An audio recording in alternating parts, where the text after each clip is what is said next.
Assalamualaikum warahmatullahi wabarakatuh. A'udzu billahi minasyaitonir rajim. Bismillahirrahmanirrahim. Alhamdulillahi rabbil alamin wassalatu wassalamu ala asyrafil anbiya'i wal mursalin sayyidina wa maulana Muhammadin wa ala alihi wa ashabihi ajma'in. Subhanakallahumma rabbana la ilma lana illa ma 'allamtana innaka antal alimul hakim wa tub 'alaina innaka antat tawwabur rahim wa taqabbal minna innaka antas samiul 'alim wa 'allimna min ladunka 'ilman nafi'a ya dzal jalali wal ikram. Amma ba'd. Yang saya muliakan, yang saya hormati bapak-bapak, ibu-ibu, jamaah sholat subuh Masjid Raya Cinere yang dirahmati oleh Allah Subhanahu wa Ta'ala. Alhamdulillahirabbil alamin. Pagi hari ini Allah takdirkan kita untuk sama-sama melaksanakan tugas kita sebagai hamba Allah, dan ini sangat mulia kita melaksanakan sholat subuh berjamaah di masjid kita ini. Dan kemudian kita lanjutkan taklim pagi hari ini. Sebenarnya ini biasanya jadwalnya Kiai Fuad Tohari, ternyata beliau masih ada di Madinah. Jadi saya menggantikan, mudah-mudahan walaupun tidak sama, mudah-mudahan bisa menjadi ganti untuk sama-sama kita iktikaf duduk di majelis taklim di masjid yang kita cintai ini, dan mudah-mudahan Allah berikan ilmu yang manfaat, maslahah fid dini wad dunya wal akhirah. Shalawat salam kita haturkan, kita sampaikan kepada junjungan kita Nabi Allah Muhammad sallallahu alaihi wasallam, kepada keluarganya, sahabatnya, juga para pengikutnya sampai akhir zaman nanti, termasuk kita semuanya. Bapak Ibu yang dirahmati oleh Allah Subhanahu wa Ta'ala, pagi hari ini saya akan baca kitab saja, walaupun mungkin ini sebenarnya kitab itu idealnya dibaca dari awal sampai akhir, dan biasanya menjadi acara pengajian rutin. Tujuannya apa? Karena kalau kita baca kitab ini, yang kita sampaikan tuh ilmunya para ulama, jadi bukan karangan sendiri. Biasanya kalau ilmunya para ulama itu sudah jelas. Kitab yang saya baca ini ada Riyadhus Shalihin karangan Imam Muhyiddin Abi Zakaria Yahya bin Syaraf An-Nawawi. Jadi kalau sering kita mendengar Imam Nawawi, sebenarnya Imam Nawawi itu nama dari kebangsaan daerah, yaitu nama beliau Syekh Muhyiddin Abi Zakaria Yahya bin Syaraf An-Nawawi. Mengapa dikatakan An-Nawawi? Karena beliau lahir di desa Nawa. Nah, ini berbeda juga dengan imam kita yang Nusantara, ada namanya Imam Muhammad An-Nawawi bin Umar. Itu beliau orang Tanara, lahir di Tanara, Serang, Banten, yang namanya memang Nawawi. Mungkin beliau orang tuanya Syekh Umar tafaul kepada Imam Nawawi, karena Imam Nawawi yang kita kenal dari Imam Muhyiddin Syarafin Nawawi ini, Yahya Syarafin Nawawi ini, beliau orang yang sangat alim, yang luar biasa. Kemudian sedikit mengenang saja Imam Nawawi Al-Bantani itu, Bapak sekalian, beliau pernah menjadi qadhinya ulama Hijaz. Jadi kita ini punya ulama yang sangat luar biasa ya. Ketika dulu pernah menjadi para guru-guru di Mekah sana, di Masjidil Haram, ada Syekh Nawawi Al-Bantani itu, beliau pernah menjadi qadhinya ulama Hijaz. Ulama Hijaz yaitu ulama Jeddah, Mekah, Madinah, itu pernah guru besarnya itu Syekh Nawawi Al-Bantani. Ada juga orang-orang ulama besar, Syekh Mahfud At-Turmudi, orang Termas Pacitan. Ada Syekh Yusuf Al-Padani, ada orang Padang. Ada Syekh Khotib Minangkabau, itu dari orang Minangkabau. ada Syekh Yusuf Al-Makassari yang luar biasa. Para ulama-ulama Nusantara itu sebenarnya luar biasa, seperti Imam Nawawi atau Syekh Nawawi Al-Bantani. Itu beliau karangan kitabnya itu tidak kurang dari sekitar 135 kitab, bahkan lebih dari itu. Nah, kita nggak tahu itu sudah belajar apa saja. Paling tidak kita sudah belajar kitab Sulamut Taufik yang mungkin sangat ringan untuk kita semuanya. Bapak Ibu yang dirahmati oleh Allah Subhanahu wa taala, pada pertemuan kali ini mungkin biasanya ngaji sampai jam berapa? Sampai jam 8 ya. Terlalu lama Pak ya. Sampai jam 6 saja, mudah-mudahan nggak sampai jam 6 kita sudah selesai. Sedikit aja namanya badal ya. Badal itu pengganti itu kayak ban serep daripada mobilnya nggak jalan gitu. Tapi mudah-mudahan ini nanti ada manfaatnya. Yang akan kita bahas pada kali ini dari bab pertama kitab Riyadhus Shalihin ini, yaitu tentang bab ikhlas wal ikhdorin niyah, berkaitan tentang keikhlasan dan menghadirkan niat yang ada di dalam gerak-gerik setiap langkah kehidupan kita ini, Bapak sekalian. Ikhlas ini menjadikan salah satu sumber utama dari setiap langkah dan ibadah kita. Bahkan ini menentukan amal kita ini diterima oleh Allah atau tidak, itu ada di ikhlas ini, Pak. Maka Syekh Ibrahim Al-Bajuri beliau juga menjelaskan sampai membagi tentang keikhlasan ini. Kenapa kok para ulama-ulama itu semuanya mendudukkan bab-bab ikhlas itu selalu di awal.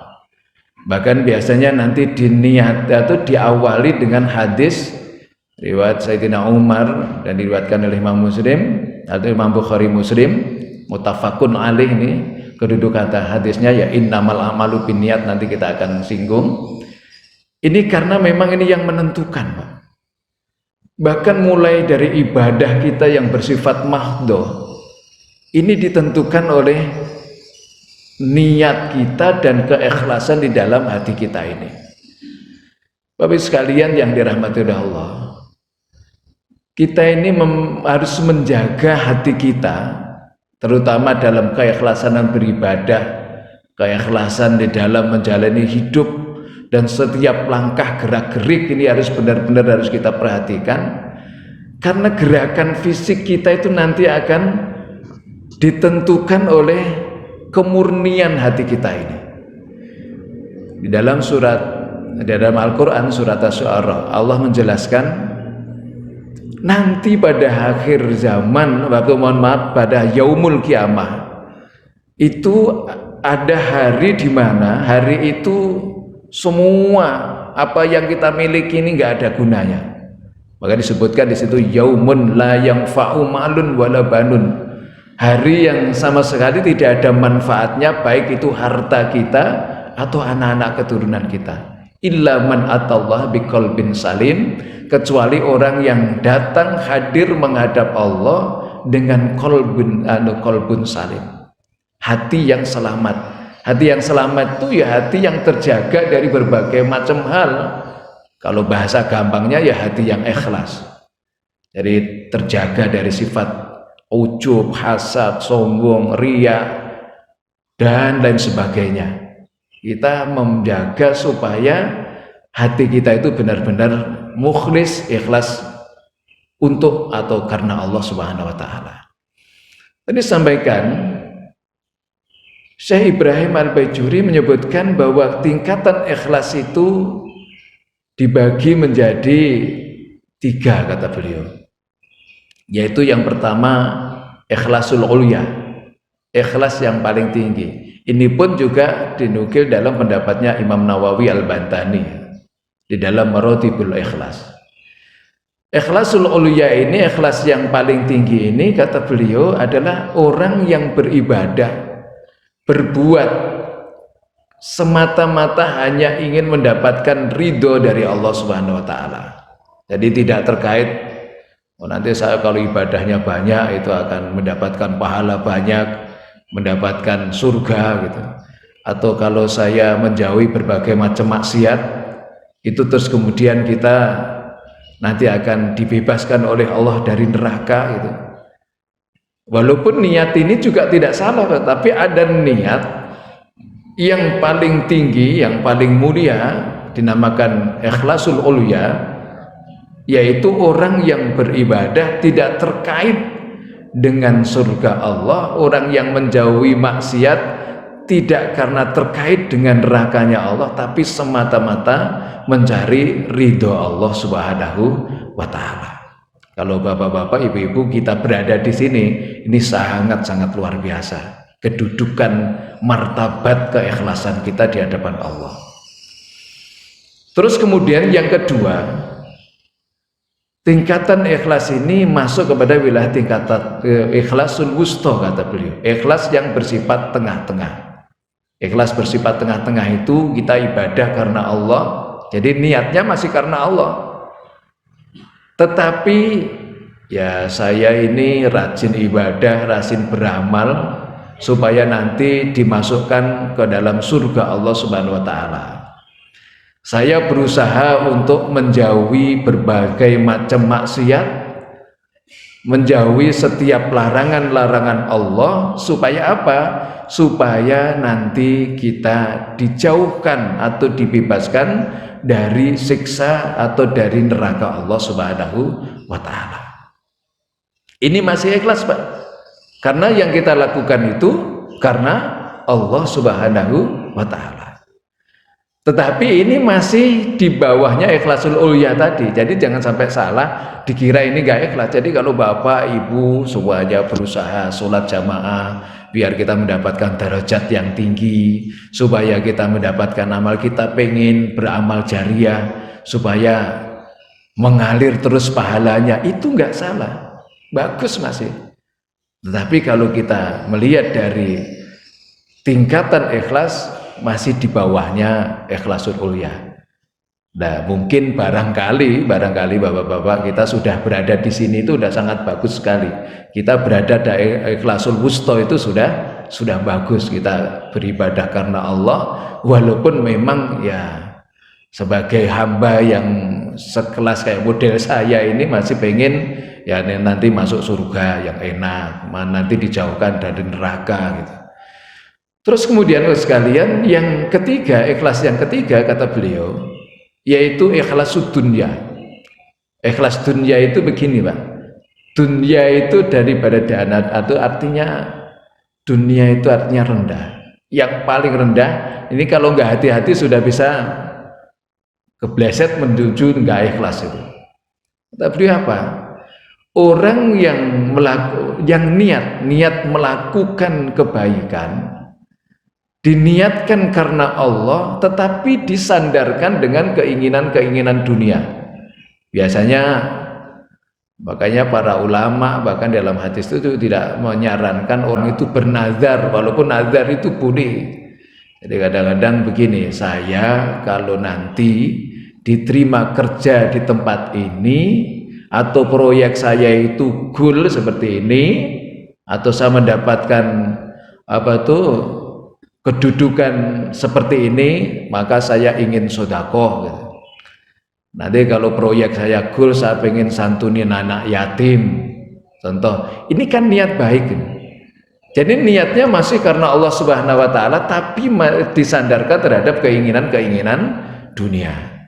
Nah, masalahnya Pak, nanti kalau sampai proyeknya nggak goal, terus kemudian jabatannya nggak naik, atau mungkin cita-citanya tidak tercapai, akhirnya niat itu tidak terlaksana.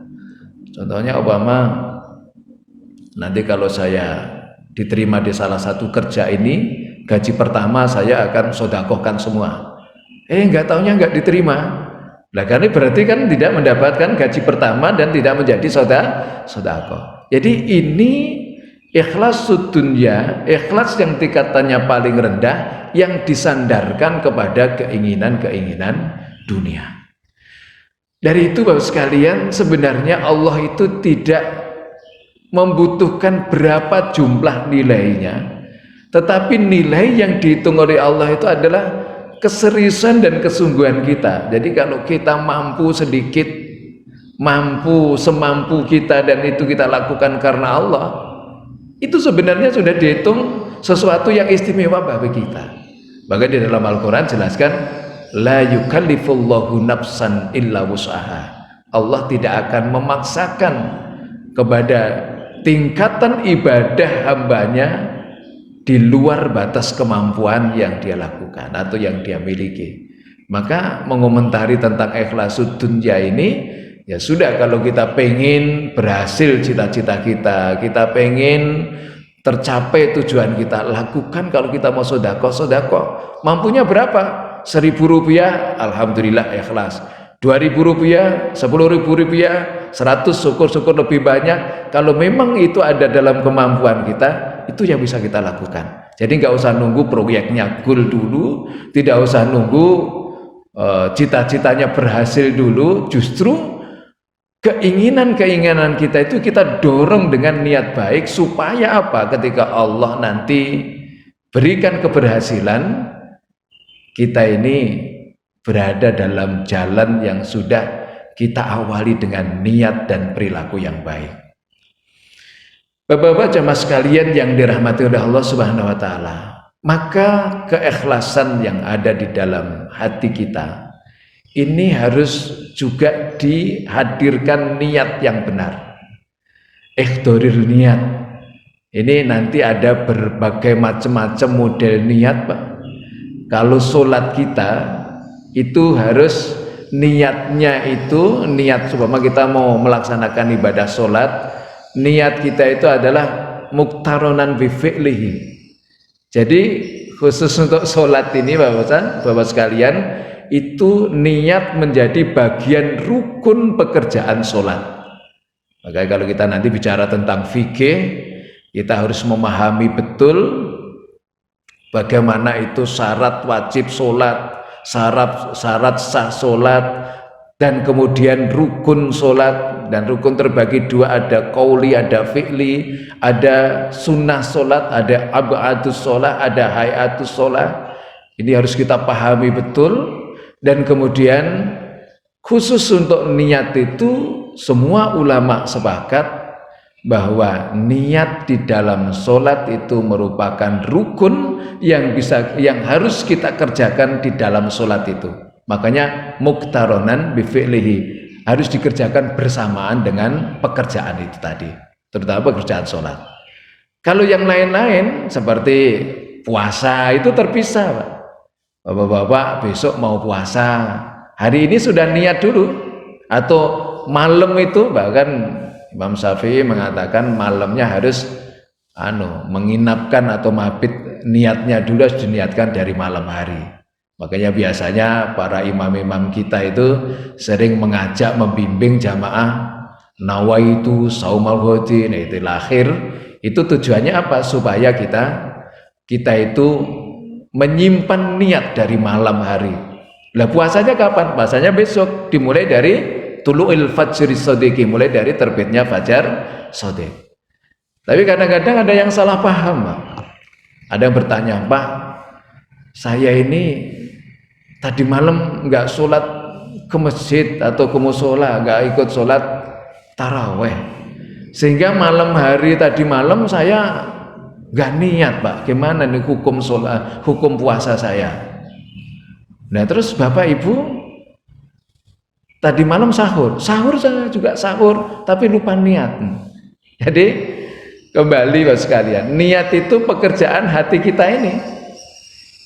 Masalah Imam Syafi'i mengajarkan kita untuk disunahkan talafudin niat, bahwa niat itu diucapkan di lisan.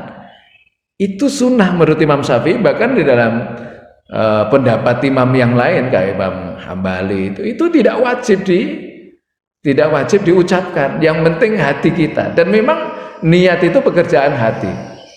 Maka menghadirkan itu, niat itu penting, dan niat itu bagi orang lain, Pak, itu gaib.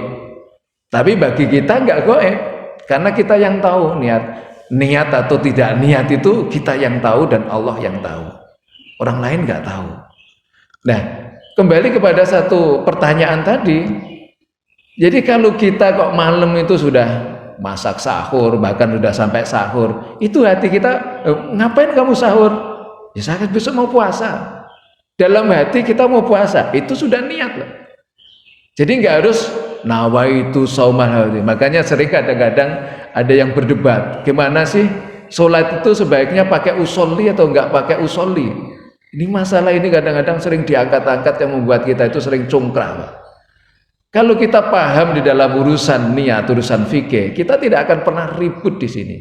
Kenapa? Kita mulut kita pakai usolli, tapi hati kita nggak pakai usolli, itu udah nggak sah. Nah, kita mau pakai usolli monggo, Imam Syafi'i mengatakan itu sunnah, tapi nggak pakai usolli. Yang penting ketika kita mulai sholat itu hati kita sudah niat. Ini namanya rukun fi'li, menjadikan pekerjaan daripada hati kita. Nah, menghadirkan niat ini kenapa menjadi penting, Bapak sekalian? Karena gara-gara kalau kita nggak hadir niat kita, atau kita tidak niati dengan cara yang benar atau niat yang benar, amal kita itu jadi, mohon maaf, sia-sia, Pak.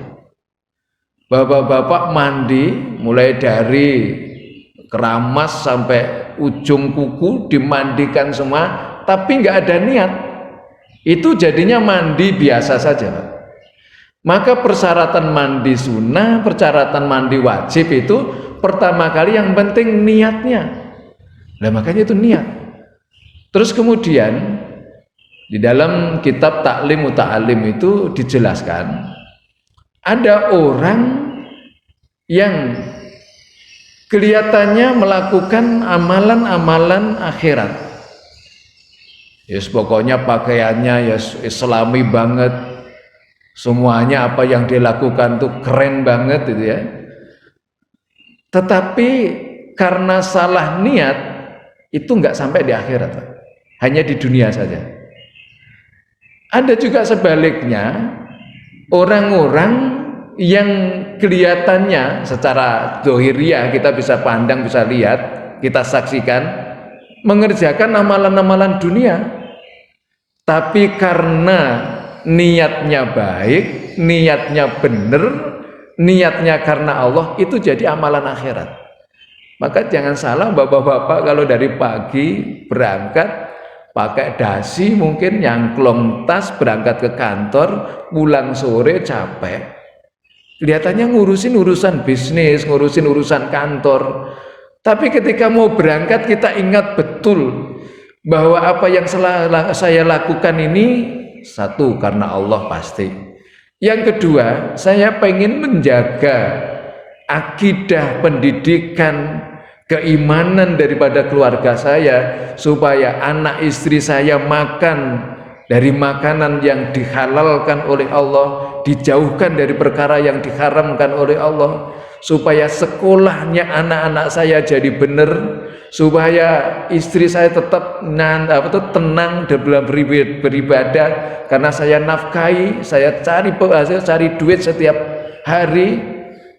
Ini tujuannya untuk menjaga akidah, untuk menjaga pendidikan, untuk menjaga keimanan dan ibadahnya keluarga saya.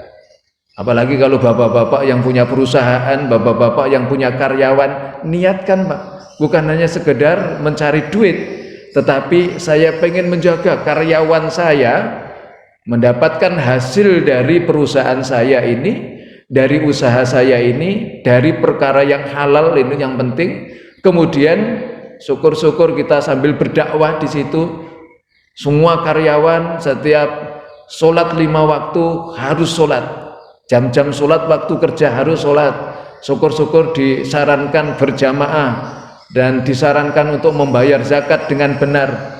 Loh, itu kelihatannya ngurusin dunia, kelihatannya ngurusin hal-hal yang bersifat mungkin bisnis urusan dunia, jual beli dan lain sebagainya. Tapi karena baiknya niat, karena Allah Subhanahu wa Ta'ala, yang seperti ini malah masuk kepada wilayah jihad, berjuang untuk menjaga iman, Islam, ibadah, paling tidak untuk keluarga kita sendiri. Yang seperti ini bukan hanya dapat di dunia tapi sampai di akhirat. Tapi ada juga dulu sahabat yang diingatkan oleh Allah Subhanahu wa taala, yang mana tiap hari di masjid aja, iktikaf aja, sampai anak istrinya itu nggak diurus, Pak. Ini kalau kita lihat secara dohiriyah kan, secara dohiriyah ini kan bagus banget gitu. Maka dinamakan soleh itu bukan masalah soleh pribadi, secara pribadi ibadahnya ya soleh, tetapi secara sosial mulai dari tanggung jawab keluarga, tanggung jawab masyarakat juga terlaksana dengan bagus. Contohnya kita punya Pak Lurah, kita ngeliatin bangga sekali, wah saya ini punya lurah, kalau sudah masuk kantor jam 8 masuk musola, masuk masjid, sholat duha, dikir sampai sholat duhur, ya nggak balik lagi ke bangku pekerjaannya, itu bukan orang soleh. Ini bukan orang soleh. Ini dikatakan itu soleh banget, saya punya lurah itu luar biasa, ibadahnya luar biasa. Tapi dari duha sampai duhur dia itikaf terus di masjid. Jadi nggak mau melaksanakan atau tidak melaksanakan tugas-tugas tanggung jawab yang mesti harus dilakukan sebagai pelayanan terhadap masyarakat. Ini bukan orang soleh namanya. Secara pribadi kelihatannya soleh, tetapi secara sosial dia telah dolim terhadap tugas-tugasnya. Tadi sampaikan Rasulullah ketika manggil salah satu sahabat yang begitu iktikaf di masjid, dia abai terhadap anaknya, abai terhadap istrinya. Terus kemudian ada seorang ibu-ibu dan anak-anak datang kepada Rasulullah atau menyampaikan kondisi keadaan akhwal beliau. Kemudian disampaikan bahwa suaminya tidak pernah pulang, suaminya di masjid terus.